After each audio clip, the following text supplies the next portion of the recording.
সংখ্যালঘুরা প্রহরীরা অনিরাপত্তার মধ্যে দিন রাতিপাত করছে। আমাদের নিরাপত্তা নাই, হুমকি আসছে প্রতিটি মুহূর্তে। কিছুদিন আগে জানলাম ভোলাতে সার্কুলার রোডে ধীরেন রায়ের পূজা কমিটির পূজা বন্ধ করে দেওয়া হয়েছে।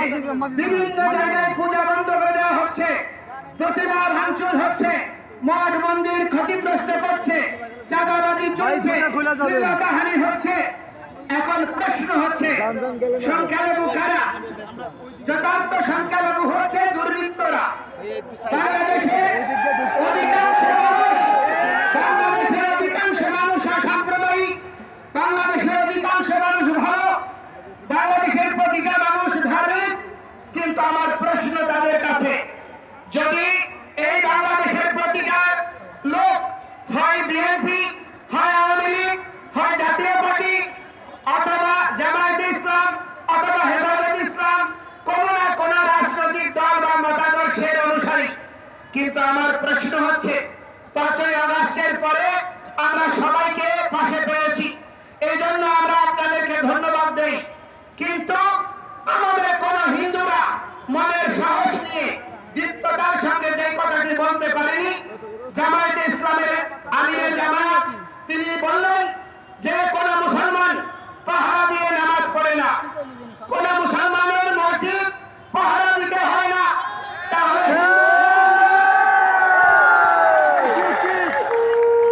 হিন্দুদের মন্দির পাহারা দেওয়া হচ্ছে কেন?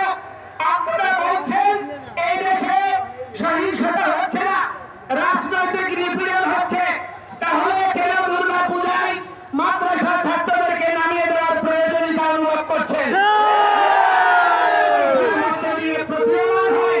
এই দেশে সংখ্যালঘুরা কত অনিরাপদ, এই অবস্থার জন্য দায়ী কারা? সংখ্যাগরিষ্ঠ জনগোষ্ঠী, যেখানে কোন না কোন রাজনৈতিক দলের অনুসারী, বাংলাদেশের মেজরিটি মানুষ কোন না কোন রাজনৈতিক দলের অনুসারী। তাহলে আপনারা কেন দুর্বৃত্তপনাকে চিহ্নিত করতে পারছেন না? আওয়ামী লীগ যখন ক্ষমতায় ছিল 2001 সালের সাম্প্রদায়িক নিপীড়নের জন্য চুপ্পু কমিশন গঠন করা হয়েছিল। বর্তমান রাষ্ট্রপতি যার নেতৃত্বে চুপ্পু কমিশন তদন্ত করেছিল, দুর্ভাগ্যের বিষয় চুপ্পু কমিশনের রিপোর্ট উনি রাষ্ট্রপতি হয়েও আজ পর্যন্ত প্রকাশ করেনি, আজ পর্যন্ত বিচার করেনি। তাহলে বিএনপির সময়ে যেই সহিংসতা হয়েছে তার দায়িত্ব পালন করেনি আওয়ামী লীগ। আওয়ামী লীগের আমলে হয়েছে আমাদের ঐক্য পরিষদ সহ সমস্ত সংগঠনগুলো কুমিল্লার তথাকথিত গডফাদারকে নির্বাচনে নমিনেশন না দেওয়ার জন্য বলেছিল। আমরা আন্দোলন করেছিলাম, প্রতিবাদ করেছি, তাদেরকে নমিনেশন দেওয়া হয়েছে।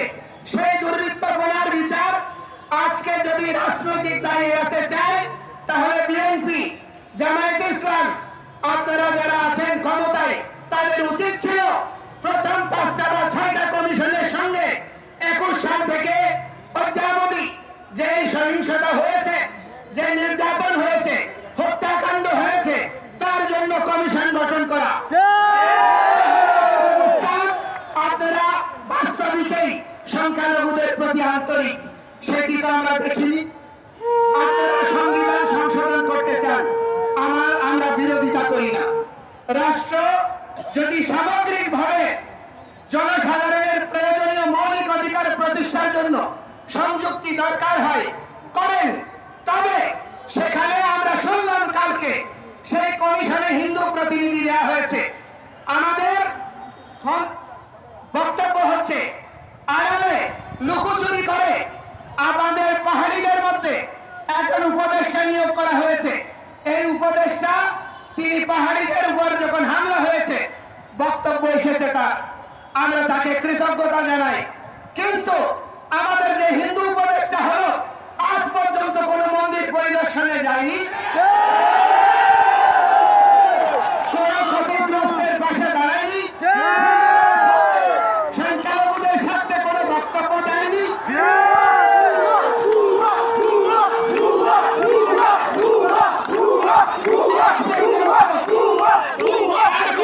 সমাজ উপলক্ষে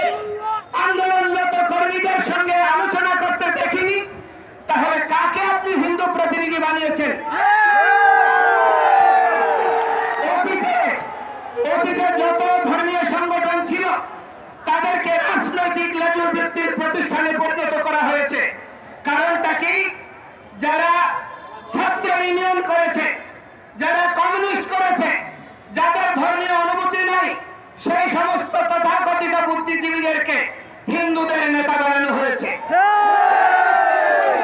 তার বদৌলতে আজকে সনাতনী সমাজের প্রতি সংবেদনশীল কোন বিষয় নিয়ে তাদের যথার্থ পদক্ষেপ আমরা দেখিনি।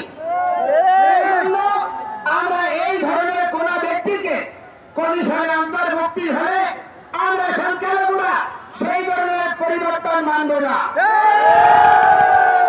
আমাদের কাছে আলোচনা করে আমাদের এই সকলের সম্মতিক্রমে যথাযথ ব্যক্তিকে যদি এই কমিশনে অন্তর্ভুক্ত করা হয় এবং ধর্মীয় বিষয়ে কোন না কোন সাধু সন্তকে সেখানে প্রতিনিধিত্ব করতে হবে।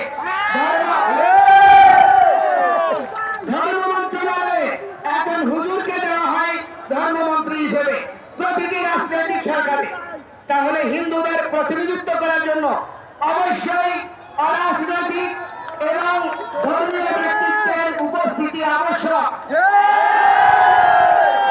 এবং আমরা বলতে চাই সেই ধরনের পরিকাঠামো এবং সেই ধরনের মানসিকতা আমাদের প্রতি আপনাদের আন্তরিকতাকে প্রমাণ করবে। আমরা কথাই নয় কাজে বিশ্বাস করতে চাই। ৫৩ বছর বঞ্চিত হয়েছি, বহু বছর মাঠে নেমেছি, এখন সমস্ত সাধুরা ধ্যান তপস্যা ছেড়ে মঠ মন্দির ছেড়ে তারা রাস্তায় নেমেছে। আমাদেরকে হুমকি দেওয়া হচ্ছে বোমা হামলা, আমাদেরকে হুমকি দেওয়া হচ্ছে হত্যা, আমাদেরকে হুমকি দেওয়া হচ্ছে জেলে নেওয়ার। এই ধরনের হুমকি ধামকিতে, দেশ ত্যাগের হুমকিতে আমাদেরকে দমিত করা যাবে না। আমরা এই দেশ ছেড়ে যাব না। দেশের ভূমিপুত্র এই সংস্কৃতিকে বিপন্ন হতে দেব না।